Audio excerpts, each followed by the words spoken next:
გრძელდება აფხაზეთის საინფორმაციო ანალიტიკური ცენტრის გადაცემათა ციკლი „ერთი გმირის ისტორია“. დღევანდელი გადაცემის სტუმარია ვეტერანების საქმეთა სახელმწიფო სამსახურის აფხაზეთის სამმართველოს უფროსი, ჩვენი დროის გმირი, დავით ღვინჯილია.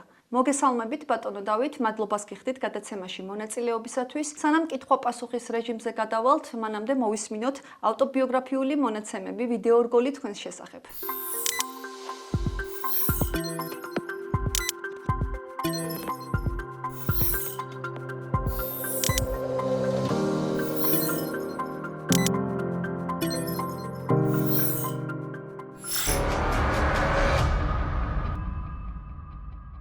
დაუბრუნდით ეთერში. ბატონო დავით, რომ გავიხსენოთ, როგორი იყო ომამდელი სოხუმი.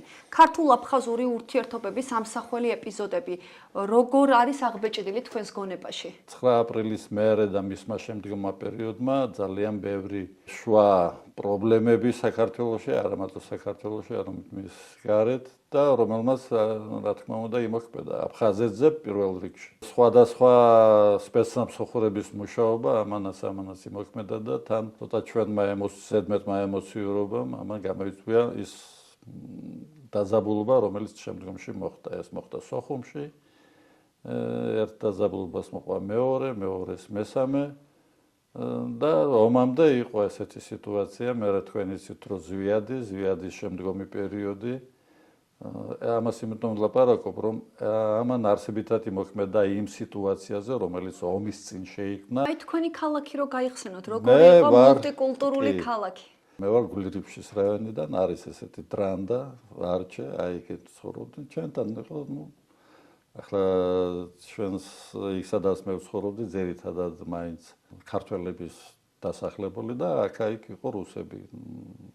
ცხოვრობდნენ რუსებიც, მაგრამ ჩვენთან არავითარი დაძაბულობა არ იყო, ჩვენთან იყო ნორმალური ცხოვრება, სანამ ეს მომენტები არ შემოვიდა ჩვენს პოლიტიკურ ცხოვრებაში, რომელშიც ჩვენს მოხვდით, ასე ვთქვათ, გარკვეულწილად. ვასწავლედი რამოდენიმე სკოლაში, იქ არის ბაბუშერის საშუალო სკოლა, კოდორის საშუალო სკოლა, ერთი რუსულენოვანია, მეორე ქართულენოვანი და აქ ვასწავლედი. ჩემი პროფესია მიყვარდა, იმიტომ რომ მიყვარდა სპორტი და სამხედროც, რა თქმა უნდა. მამა თქვენის სკოლას მამა ჩემიც ყოფილი სამხედრო იყო, ერთ-ერთ სამხედრო ნაწილში, ყირიმში, შემდეგ ნავარასიისში, შემდეგ გელენჯიკში და ესე იქ მსახურობდა. გიფიქრიათ, რომ აი ხალხებს შორის დაპირისპირება მოხდებოდა? მე ისიც არ მიფიქრია ის, რაც მოხდა თბილისში, რა თქმა უნდა. მე თბილისშიც ვიყავი მაშინ მონაწილე იმ პერიოდში, როდესაც ზვიადი იყო. ზვიადის პერიოდში აფხაზეთში შეიქმნა ეროვნული გვარდიის რამოდენიმე ქვედანაყოფი, ერთ-ერთი იყო ჩვენი ქვედანაყოფი. ჩვენ ვიყავით სოფელ ბაბუშერაში, აეროპორტის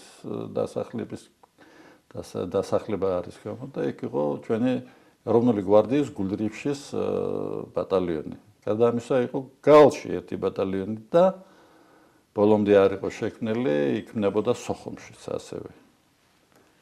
აი სამი ქვედანაყოფი იყო, შემდგომ როდესაც მოხდა ის, რაც მოხდა 91 წლის დეკემბერსა და 92 ივნისის პერიოდში, როდესაც ზვიადი იძულებული გახდა დაეტოვებინა საქართველო. ამის შემდგომ უკვე სამხედრო მოსამსახურე უკვე არ ვიყავი. ბატონო დავით, ძალიან საინტერესო და მნიშვნელოვანია 23-მე მექანიზებული ბრიგადისა და პირველი ბატალიონის ჩამოყალიბების ისტორია. მას შემდეგ რაც შემოვიდა ქართული ჯარი სოხუმში, უცბად ვერ გავიდა. ალბათ ის მოგონება უფრო ახსოვდა ზოგიერთ, როდესაც ყარყარაშვილმა ძალიან ჭკვიანურად გააზრებულად გააკეთა ის ოპერაცია, როდესაც გავიდა მაშინ გაგრამდე რო წავიდა და ამ შემთხვევაში ეს მოხდა აი ძალიან ტლანკად, ძალიან ესე აი ტანკებით, გრუხუნით, ბრახუნით ესენი შემოვიდა და ოჩამშირეთში მოხდა შეტაკება, მერე აგუძერაში მოხდა შეტაკება, მერე უკვე სოხუმში მოხდა ტურბაზაში შეტაკება და მერე ნელ-ნელა ეს გადაიზარდა, უკვე არ იყო უკვე კონფლიქტი, არა ეს იყო ომში გადაიზარდა. ამ დროს ჩვენ ჯარი ფაქტურად არ ყავდა. ეს ჯარი იმისთვის, რომ იქ უკვე მასშტაბური რაღაცები ყოფილიყო, ეს ჯარი არ იყო მზად. იმიტომ რომ ეს არც ჯარში არის საერთოდ თავდაცვის და იმაში ლოჯისტიკას აქვს ძალიან დიდი მნიშვნელობა. ლოჯისტიკა, როგორი ახლა წარმოიდგინეთ, ტანკი მოდის, არ მოყვება, არც საწვავი მოყვება უკან, არც საჭმელი მოყვება უკან, არც ტანსაცმელი მოყვება, არც ტყვია-წამლი მოყვება. როგორ უნდა იომოსნო, ის ხო ვერ იომებს, ის ხო ერთი მომენტისთვის. და დავდექეთ აუცილებლობის წინაშე, რომ უნდა დადგეს აქ ჯარი, რომელიც იომებს. ეს ჩამოსული ძალა იმისთვის იყო, რომ გასულიყვნენ და სხვა გეგმა არ ჰქონდათ. და ამ დროს დაიწყო შექმნა ადგილობრივებისგან დაკომპლექტებული ქვედანაყოფი. თავიდან ერქვა ეროვნული გვარდიის მესამე ბრიგადა. და მერე ეს როდესაც ჯერ თავიდან გუჯარი იყო ყურაშვილი, როდესაც დაეჭრა, მის შემდგომ უკვე მთლიანად ხელი მოკიდა ამას გენოვ ადამიანს და თავდაცვის სამინისტროს 23 ბრიგადა. მე ფიქრობდა, არა მარტო მე ვფიქრობ, რომ ეს იყო საქართველოსთვის ყველაზე, ასე ვთქვათ, ორგანიზებული ქვედანაყოფი იმ პერიოდისათვის. თავისი რისხოვნებით, თავისი მასშტაბით, თავისი მოწესრიგებლობით და ის და აუცილებელი აღინიშნოს, რომ ეს იყო მოხალისეობრივი ხასიათის. ხელშეკრულებით ვიყავით ყველა, თავიდან ყველა ვაწერდით ენთუზიაზმზე. რა თქმა უნდა, ყველა მოდიოდა თავისი. და მერე ახლა იქ ძალიან ბევრი მსაყვედუროს მე შენთან მოვედი და არ მიმიღეო. ხანდახან ძალიან ახალგაზრდა მოვიდო და არ ვღებულობდი. ახლა რო ვთქვა და ძალიან დიდ იმას კონკურსს უწყობდით იქ რომ რაღაცას, მაგრამ ბევრი მაინც და მაინც აი ძალიან ახალგაზრდებს ვერ იდებოდით, მაგრამ მოხდა ეს სიტუაცია, ისინი სხვაგან მიდიოდნენ. ყოფილა შემთხვევა რომ დედას მოუყვანია, სადღაც წავაო და აქ იყოსო, თქვენთან იყოსო, ბარე მის ჯობიაო, დათოქვია ნადარეიშვილი, მისი ძმა დაიღუპა ჩვენთან 5 იანვარს.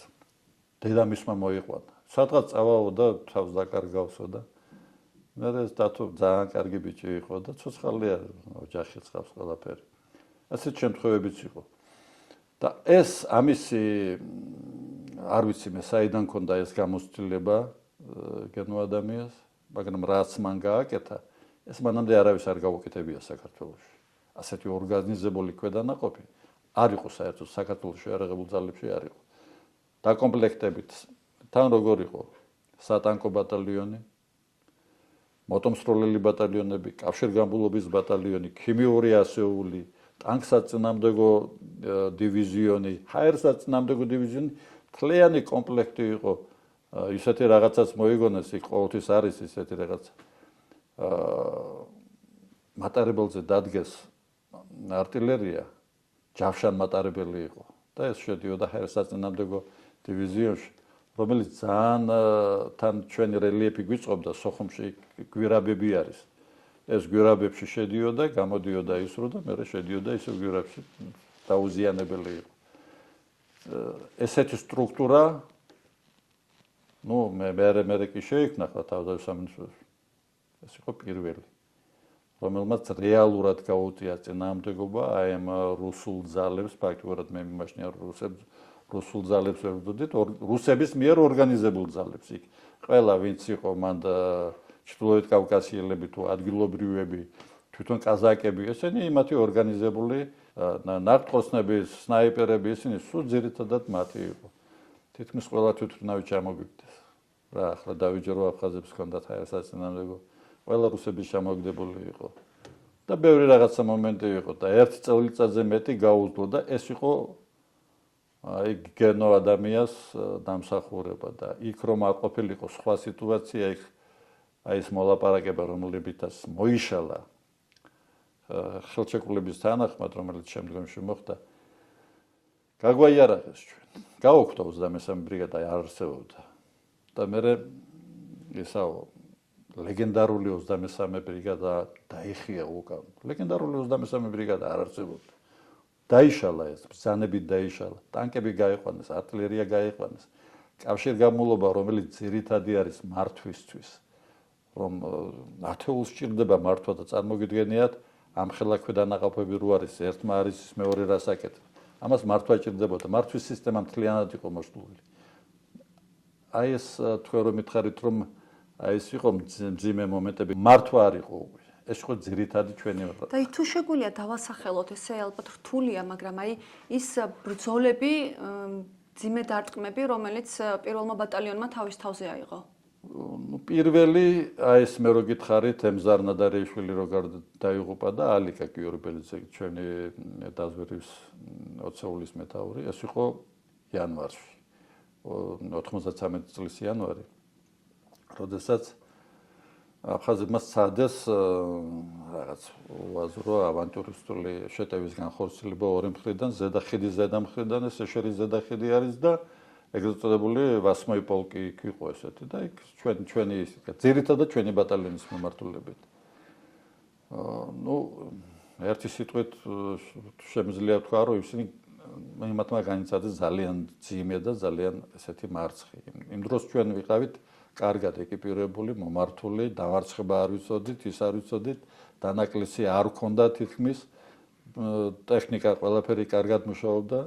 აი ჯუმბერი იყო გიორბელიძე მოვარდა მაშინ ეს არ მინდა აღვნიშნო ერთ-ერთი საუკეთესო იყო ვახტანგ გორიდია ეს დაიღუპა ბოლოს იმან აღმოაჩინა პირველად მტრის შემოსვლა და ატეხა განგაში და უცბად განლაგდა ეს ყველაფერი ეს როგორც ზედახიდთან ასევე იმაში მარცხი მივაყენეთ ძალიან მწარე იმათ ჩვენ გოგონა რომ ამით რაღაცა გავაკეთეთ, რომ ჭკუის სასწავლი იქნებოდა მათთვის.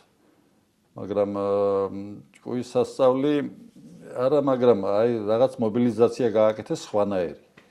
და ეს მარტის მოვლენების დროს გამოჩნდა. მარტის ვინ სოგილაპარაკობს ეს იყო თავისი მასშტაბით 16 მარტის შემოტევა იყო ყველაზე ძლიერი შემოტევა ბოლოში რო იყო სექტემბერში იმაზე უფრო ძლიერად ვინაიდან ჰაერიდან, ზღვიდან და პირდაპირ და артиლერიიდან ხდებოდა ზემოქმედება ჩვენს წინახაზე. მოახერხეს შემოსვლა ჩვენ ბატალიონის მეორე ასეულის მონაკვეთზე და მე-6 ბატალიონში ძირითადი დარტყმა მაშინ 23 ბრიგადა მიიღო ძირითადი მიმართულება ეს იყო ქვემო ეშერა და ზემო ეშერა. ქვემო ეშერაში იყო მე-6 სატანკო ბატალიონი, რომელიც ძალიან მედგრად იდგა და მეორე ბატალიონი, მოტომსროლი, მოტომექანიზირებული ბატალიონი, რომელმაც ძალიან დიდი ზარალი განიცადა, ძალიან დიდი. მიხოდი საბიჭები იბრძოდნენ ბოლომდე იქ. მერობები იყო უამრავი, მაგრამ დიდი ძალიან ბევრი დაიღუპათ მეორე ბატალიონს. ჩვენ შედარებით იოლად გადავრჩით. ალბათ იმ ორგანიზებულობის წყალობით, მაგრამ ჩვენთანაც შემოვიდნენ. მერე ისინი ალყაში მოვაქციეთ და ეს პერიოდი იყო ღამე, როდესაც არ იცი ვინ სად არის და ამ დროს თურმე ირგვლივ იყვნენ ისინი წარეულები იყვნენ, რა თქმა უნდა, ისინი არ ელოდნენ ასეთ წინააღმდეგობას ჩვენი მხრიდან. იმათ დაჯერებული ხართ, რომ აი ჩვენ ზღვიდან ვიმუშავებთ, ჩვენ ჰაერიდან ვიმუშავებთ, ჩვენ артиლერიას დავში, იქ არავინ არ ჭართ, თქვენ შეხვალთ და წახვალთ და ამ დროს ბიჭები იყვნენ ბლინდაჟებში, აკოპებში და უკვე ვისწავლეთ ჩვენ მას ამის ყველაფრის გაკეთება. ესეთი ბლინდაჟები იყო, შიგნით სითბო იყო, შიგნით აღამებდნენ, იქ რჩებოდნენ მორიგეობებს და როდესაც ჩვენი ბიჭები ამოვიდნენ, ამას უკვე ვერ გაუძლო მტელმა, ისინი დაიქსახსა, მაგრამ დაიქსახსა როგორია ისინი ყველა იარაღით არის და 3 დღე მიდიოდა გაწმენდითი სამუშაოები ამათი, ეს 16, 17, 18 და 19-ში გაისმინდა მთლიანად მტრისგან წინახაზი. ეს 3 დღე, ამ 3 დღის განმავლობაში ალბათ მთლიანობაში 4 საათი თუ წავიძინე მაშინ. არ იყო იმისი დრო რომ დაგეძინე, იმიტომ შენ გვერდით იყო დიდი რაზმი. აი ეს იურა რო დაიღუპა, იურამ ცხონებულმა ძალიან გულიანი ბიჭი იყო. 15 ბიჭი რო შეიკრიბა, უკვე დიდი გული ჰქონდა და შეუტიეს რაზმს, რომელიც იყო 60 კაცი. და ეს რაზმი იყო განლაგებული ისეთ სახლებში, სამ სახლში, რომელსაც ჰქონდა სარდაფები. და იმ სარდაფებიდან გადარჩა ერთი კაცი, იმ 15 კაციანი ჯგუფიდან.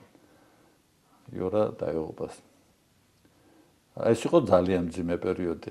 აი ხანდახან ფიქრობ, აი ეს ერთი კაცი რო დაიღუპა, რამდენად მნიშვნელოვანი არის და ის არის და ამდენი რო ეღუპებათ ხალხს, ახლა თუნდაც ფიქრობ ხოლმე ამ რუსებს, ამდენი ხალხი რო ეღუპება და რა ფიქრობენ, არ უყვართ ეს ხალხი, თავისი შვილები არ უყვართ, ასე რომ უშვებენ სიკვდილს.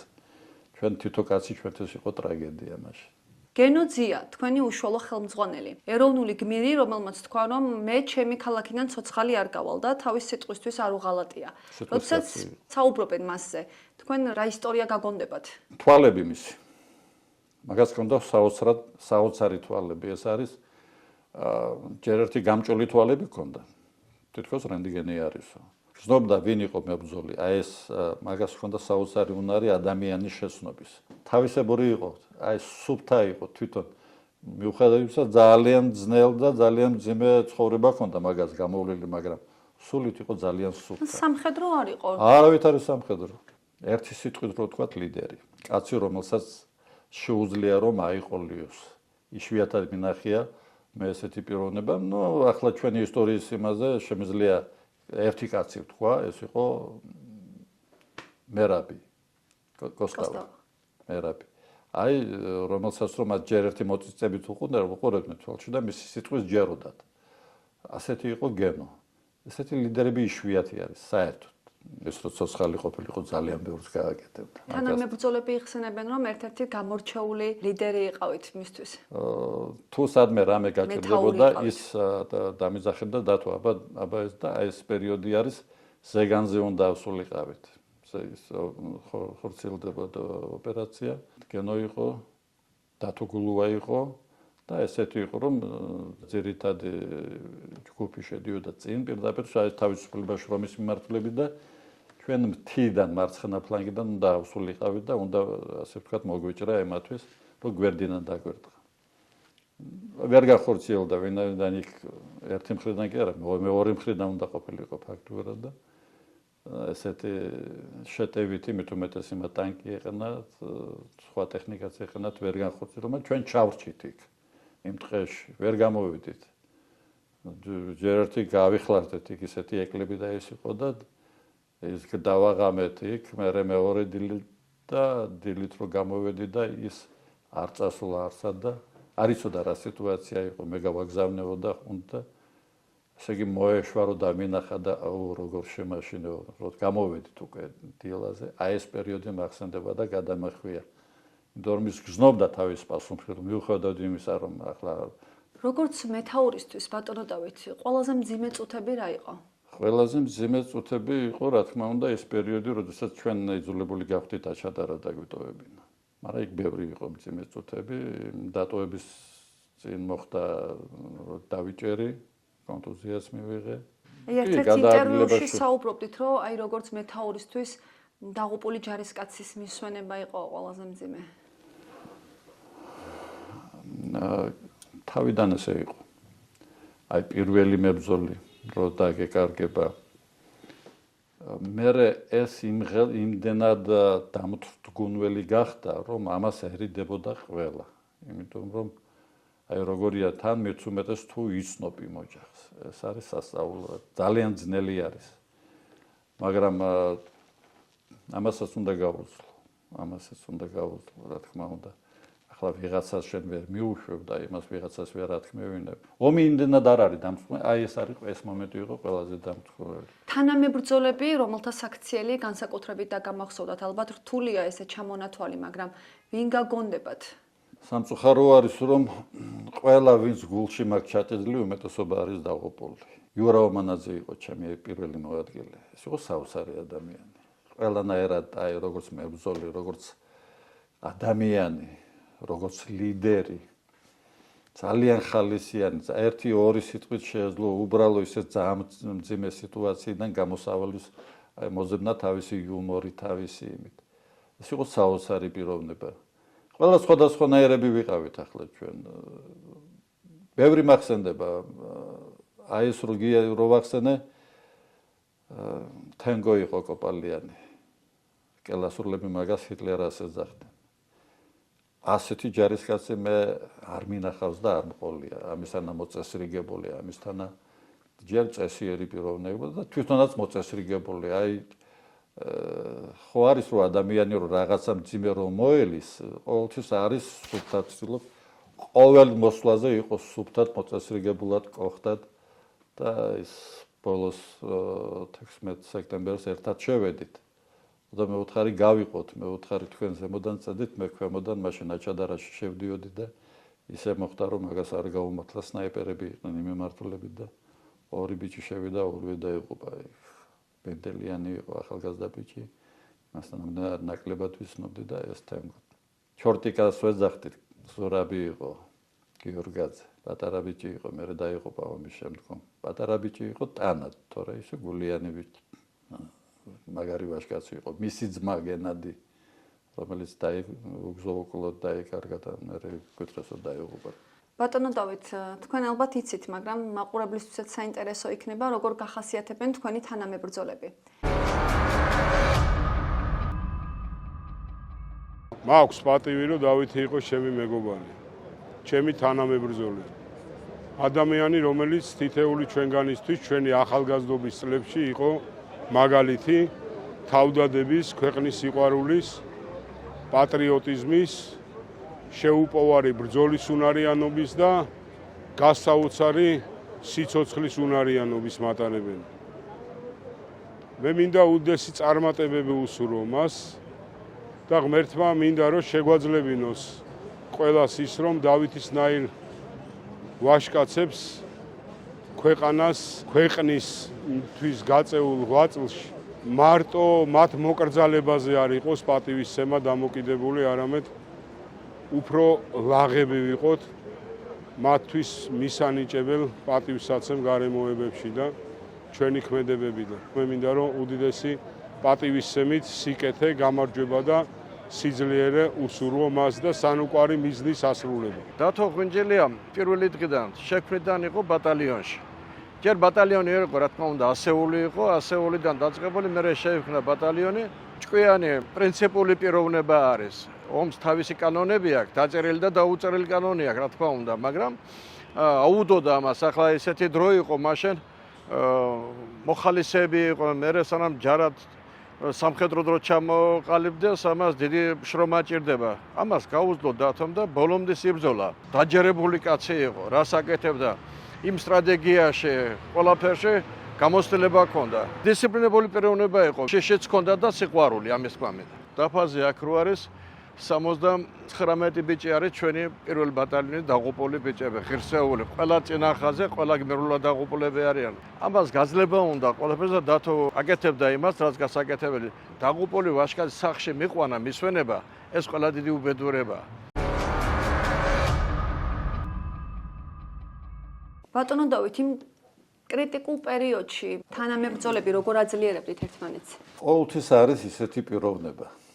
ერთი ან ორი, რომელიც აი მახსენდება მე, ვალერი ჯიქია იყო ესეთი, რომელიც იყო ყველაფრის სტალკვესი. აი როგორ დილით როგორ უნდა ამდგარიყავით, მე რა უნდა გავიკეთებინა. ბევრ რაღაცას ჩვენზე უფროსი იყო. პედაგოგი კაცი იყო და რომელიც სრულიად შემთხვევით მოხდა ჩვენთან. სრულიად შემთხვევით, აი ესეთი სამწუხაროდ ცოცხალი არ არის. ალიკა იყო მამარდაშვილი, ის საოცარი პიროვნება, ომი იყო, გრუხუნი იყო და ლექსებს წერდა. ისეთთან, ისეთი იუმორისტულ ლექსებს წერდა. რა ეხუმრებოდა, თან ისეთ ძალიან მძიმე პოზიციაზე იყო. ესეთი პიროვნებები ყოველთვის არის, თუნდაც აი იურა რო გითხარით. ამანაძე, უთენიაზე ომი არის გავარდებოდა, სახლიდან მოტანილი ჰქონდა თოფი. და უყურდა ეს შაშვი და ისინი უყურდა და მოიტანდა დათიკო, შევჭამოთ ახლა შაშვი. ხთაი გაგიჟდი რა გინდა ბიჭო, ვიღაცა გესვრის ამ შენი ტოფი და არა მე უთენიაზე მივდივარ და რაღაცები იყო, რომელიც რომ აი თან ის იყო იუმორისტულიც იყო, ის იყო გაძლება იყო სამთარში ჰქონდა ღუმელი და ხანდახან აი ესეთი გაყინული ის რომ მოვიდოდა დასველებული ჩვენი მეკავშირეები იმას იქ რო უფენდით, იმათ რო ვაშრობდით. მთელი ესეთი ბევრი რაღაცა მომენტები იყო, რომელიც მე ჩვენ მთელ ცხოვრების მანძილზე გვახსენდება ხოლმე და აი ეს მომენტები, იმდანად უფრო ომის მძიმე მომენტები კი არა, ესეთი პატარა ნიუანსები გვახსენდება ხოლმე, აი მაშინ როდესაც ძალიან რომ მციოდა ჩაირო დავლი თქვენ და რა მაგარი იყო, აი ესეთი რაღაცა ითქვის. არის ჩვენი მებრძოლები ხოლმე, იმდენ საველე შტაბი იყო.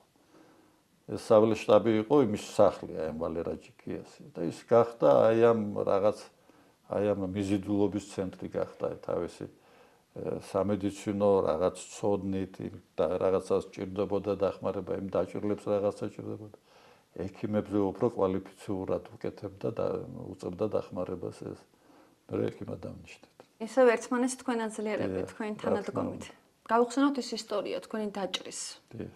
კონფლიქტის ბოლო პერიოდია. დიახ, 19 სექტემბერი. როგორ გაიხსენებთ ამ დღეს? რას ფიქრობდით? არა, სიკვდილზე არ ფიქრობდი. გაგვიჭირდა ძალიან მოგვიარეს უკნიდან. ჩვენ აჩადარაში ვიდექით, ისე მოხდა რომ ჩვენი პოზიციები უკვე აღებული იყო, ჩვენ როდესაც აჩადარაში შევედით და როდესაც პოზიციები აღებულია თან ისინი მდინარე ეს იყო ჯებირი, რომელიც ჩვენ გყოფდა და როდესაც მდინარეს აქეთ გადმოვიდნენ ხიდზე, ფაქტურად აი 40 მეტრში სახლი რო იდგა, იქით ისინი ჩვენ აქეთ ვიყავით და 3 დღე ღამე გრძელდებოდა ეს ამბავი. გენომ გამოუშვა თავისი ბიჭები, ჩემთან ღამე იყო მოვიდნენ. ერთი ღამე გაუძელით და მე მოგვარდება სიტყვა იქ მიდიოდა მოლაპარაკებები, რომ რუსები უნდა დამდგაროდნენ, არ შედგა ეს მოლაპარაკება. 19-ში ძალიან გაგვიჭირდა მოგვიარეს უკნიდან, ისინი შემოდიოდნენ და უკვე ჩვენგან უკან 100 მეტრში იყო და მე მანქანით გავედი. ჩემთან იყო გია მარკარიანი, შაფელი ბიჭი. მივედით გენოსთან. ამ დროს ქალაქში გავდივარ, იარაღიანი ხალხი დადის, მოძრაობს. უთხარ 20 კაცი გვერდება რომ ეს გავასწოროთ. არ იყო 20 კაცი. ეს ჯაბას დამხდა იქ. 20 კაცი არ იყო რომ დახმარება ყოფილიყო, ვიცადე აზრი არ ხონდა და შემოვედი. გამოვტრიალდი და რო შავდიოდით, ესე იგი ძლივს მოვნახეთ მომენტი, ისეთი ძალიან დაბომბები იყო და რო ჩავსულიყავით აჩადარაში რო ჩავედით და ცოტა ჩქარა მიდიოდა გია და რო ჩავედით თურმე უკვე ჩვენ იმას დაუხევია უკან. ჩვენ შევედით შიგნით, სადაც აფხაზები. გვესროლეს და ამოტრიალდა ჩვენი მანქანა და მე ამოვედით იმ მანქანა. არ ამობობღებულა, გადმოვხდი. სასწაულია ეს ჩვეულებრივ იმას სიტუაციაში ვერ შეძლებდი და იქ დავიჭერი იმ მომენტში. მე იყო ძალიან ძიმე პერიოდი, როდესაც უკვე გზნობდი, როდესაც ქალაქში შემოდის მტერი, გზნობ თან შენ არა გაქვს აი ეს ჩვენი ბრიგადა იყო ის საყდენი წერტილი, რომელიც უკან შეიძლებოდა დამდგარიყო ადამიანი და საყდენი წერტილები მოისპო. უკვე ჩვენ არაფერი არ ქონდა, არც ჯებირები ქონდა, არც არაფერი და ტექნიკით ისინი ძალიან მჯობდნენ. ჩვენ არაფერი არ ქონდა, იმათ ყველაფერი ქონდა და მესამე ძალის ჩართულობა გავამახვილდით. მესამე ძალა რუსების ჩართულობა იყო. იმიტომ რომ იმდენად შეარაღებული მე თუმეტეს ჩვენ ინფორმაცია ქონდა. ჩვენს პოზიციაზე ერთხელ გადმოვიდა ერთი ახალგაზრდა ეშქვემოეშერიდან, რომელიც მე დავაკავშირეთ, ხასურიანი იყო მაშინ ჩვენი უშიშროების იგივე. ის მოყვა როგორ ჩამოდიან მანქანებით, როგორ აძლევენ ყველაფერს რუსები. შეარაღებას რა თქმა უნდა. ბოლო წუთებშიც იმედიანად იყავით? როდის გადააფასეთ ეს მოვლენები, რომ შეიძლებოდა ამ ყველაფრის თავიდან აცილება, ან პირიქით გარდაუვალი იყო ეს ყველაფერი? მიფიქრი ამაზე შემდგომ, მაგრამ არის ესეთი გამოთქმა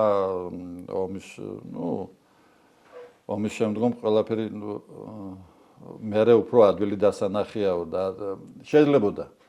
იქ მთავარი იყო ჩვენ შეგექმნა ესეთი პირობები, რომ მოლაპარაკება უნდა დაწყობილიყო. რაღაც სისტემა უნდა ჩამოყალიბებულიყო, როგორი მშვიდობა უნდა ყოფილიყო. ანუ შეიძლებოდა ამ ყველაფრის თავიდან. რა თქმა უნდა, იყო ამის სიმცდელობები, მაგრამ იქ იყო რაღაც მომენტები, რომლებზეც ჩვენ ვარი ვთქვით. ახლა კი ვფიქრობ, არ უნდა გვეთქვა ვარი, მაგრამ ეს მაინც ხაფანგი იყო, იმიტომ რომ იქ იყო ესეთი რაღაც სიტუაცია, რომ გუმისტაზე დგებოდა, მდინარე გუმისტაზე დგებოდა რუსეთის ქვედანაყოფი, ჩვენ გავიდიოდით, სოხუმს ტოვებდით. ადმინისტრაცია იმუშავებდა ეს ეს საყდენი იყო რომელიც თავარი რაც ჩვენ ასე ვთქვათ შევცდით ან შეგვასწინეს ან გვაიზულეს ეს იყო ქართული ძალების გადასროლა მე თუმეტეს თქვენ ისეთ იმ პერიოდში იყო დაპირისპირება სამოქალაქო დაპირისპირება ზუგდიდში იყო დაპირისპირება სენაკში ხობში და ისე ადვილად და ჩვენი ძალები გადავიდნენ ფოთში. ფოთიდან როგორი იყო ამ თქვათ რომ ყოფილიყო სიტუაცია. და ამანაც იმოქმედა რა თქმა უნდა, ამანაც იმოქმედა, მაგრამ მე მაინც ვფიქრობ რომ რაღაც ის მომენტი უნდა მოგვენახა, სადაც ჩვენ რაღაცნაირად უნდა დაკონსერვებული იყო შემდგომი პერიოდის, რომელსაც ცდილობენ ახლა რომ უკრაინაში დაახლოებით ამის მაგვარად. მაგრამ ყოველთვის მშვიდობის ყოფილად გვევლინებოდა ის ადამიანი, რომელიც იყო პირდაპირ ჩართული აი ამ კონფლიქტში. პირდაპირ იყო ჩართული და ის იყო ვითომ იმ პერიოდში აი ეს შოიგუ მახსოვს, შოიგუ. დღესაც ზოგიერთი ფიქრობს, რომ ანუ ეს თემა გაყიდული იყო აფხაზეთი, ან უკვე გაწერილი იყო სცენარი. თქვენ ფიქრობთ, რომ არა, მე არ ვფიქრობ ასე. ეს არის ყველაზე ადვილი სათქმელი, იმიტომ რომ ჩვენ გვიღალათ ეს, იმან გაგვიდა, ეს არის ადვილი. ბრძოლაში ყოველთვის უნდა იბრძოლო და ყოველთვის უნდა ეცადო შენი შანსის გამოყენების. ჩვენ ჩვენი შანსი ვერ გამოვიყენეთ. სხვადასხვა მიზეზთა გამო. აი ეს სამოქალაქო, აი ეს ჩვენ ვერ დავდექით ერთ სამწუხაროდ. აინც ვერ დავდექით. გენო იმიტომ იყო ძლიერი, რომ მაგამ გაეერთიანა. გენოს არ აინტერესებდა შენ სივიადისტი იყავი, შენ ანარქისტი იყავი თუ ვიღაცისტი იყავი, შენ უნდა ყოფილიყავი შენი ქალაქის დამცველი პირველ რიგში. და უნდა გებრძოლა ჯერ შენთვის, შენი ოჯახისთვის და მე შენი ქვეყნისთვის. ამით გაერთიანა გენომ. ამით იყო ის არ იყო რაღაც ერთი მიმართულების, ასე ვთქვათ, წარმომადგენელი. ეს იყო საერთოდ ჩვენი სულისკვეთებას აღღვევდა, ხო, რომ ეს უნდა აი ქართული. აი მე ხანდახან მივკვირთ, კაცო, იქ რო ვიყავით ჩვენთვის ჩვენს ბატალიონში იყო ერთი ასეული იყო ზემოკელასურლების, ეს იყო ეჩხუმელი ბიჭები. მეორე ასეული იყო ბირცხელების, ეს იყო იმერელი ბიჭები. მესამე ასეული, ეს მეორე, მესამე ასეული იყო ბაღმარანელი, ეს ნუ მეგრელები. სული იყო ქართული. ახლაც ესე არის ჩვენთვის და იქ განსაკუთრებული იყო ეს ყველაფერი. ნიშნულოვანი ისტორიები ქართულ-აფხაზური ურთიერთობის ომის დროსაც ძალიან ბევრი იყო. მსგავსი მაგალითი და ვიცი რომ თქვენ ხართ ამის მოწმე. მიუხედავად ომისა ადამიანური ურთიერთობები იყო. მერეც იყო ომის შემდგომაც. ესეთი იყო დაგვეყობა ორი მებრძოლი, არა ერთი დაიკარგა. და მე იქიდან შემოვიდა ინფორმაცია, რომ ეს რეხვიაშვილი იყო ესეთი მორმანი ძალიან კაი პიროვნება გვდაუხდელი და რომ ჩვენთან არის და მაგრამ ჩვენ იქ ყავს დაღუპულები და მოდი გადავსვალოთ. ბრძოლები მოხდა ზეგანის მიმართულებით და ჩამარხული ქონიათ და მათი გადმოსვენება უნდა და გავაყოლეთ ამას ხალხი და ჩვენთან იყო 100 მეთაურის მოადგილე ლაშა კოპალიანი. ხო და ერთ-ერთი დაღუპულის ბიძა და მოახთან ეს რელიეფი ისეთი არის, მძიმე სასიარულოა ისედაც და მე თუმეტეს როდესაც ეს დაღუპულები რომ მოყავდა. და ამ ლაშას ხედავს რომ ისა დაიღალა აღარ შეუძლია და აიღო ეს და ეს იარაღი დააკავა თავისი და უთხრა შენ მე წამოვიღებო ამასო და ხიდამდე აშამდე მოვიყვანე.